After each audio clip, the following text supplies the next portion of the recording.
Ikinagulat ng ilang consumer ang taas ng kanilang electric bill na ang ilan ay dumoble pa umano.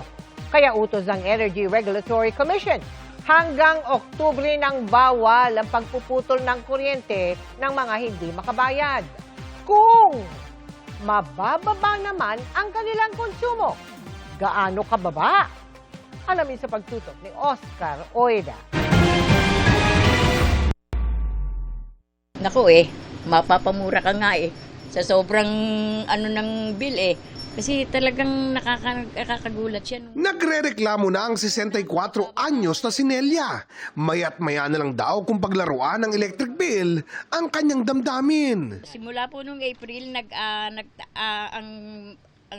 nag-umpisa yung taas. Ang bill po namin, 6,700. Tapos nung May, naging 7,538. Pagkatapos nung June, naging 8,031. Wala namang nadagdag na gamit dito. Pero wala daw yan ayon kay Aling Marta. Sa kanya, shock of a lifetime.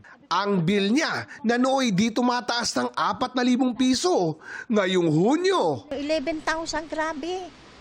Saan naman kayo kukuha ng noon? Senior na kami mag-asawa, maasa lang kami sa pensyon ng SS. Di na lang lahat napunta. Hindi ko pinag-aircon yung apo ko. ayon sa National Grid Corporation of the Philippines o NGCP, bahagya pang tataas ang singil sa kuryente ngayong Hulyo. Tumaas daw kasi ng 0.77% ang transmission charge dahil sa mas mataas na bayad sa ancillary services. Ang ancillary services ay reserbang supply ng kuryente na ginagamit kapag biglang tumataas ang demand o may aberya sa power plants.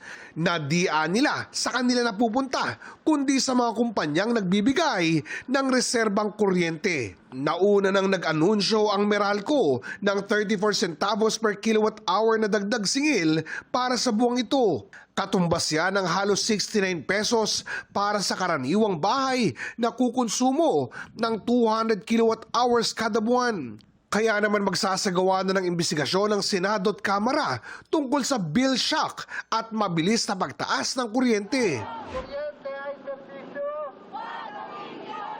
Ang ilang grupo naman nanawagan sa tanggapan ng Meralco sa Commonwealth Avenue na suspindihin ang mga karagdagang singil at pagputol ng kuryente sa mga ordinaryong Pilipino. Isa sa mga hiling na yan ang napagbigyan dahil pinalawig ng Energy Regulatory Commission o ERC hanggang October ang pansamantalang pagbabawal sa pagputol ng kuryente mula Agosto hanggang Oktubre.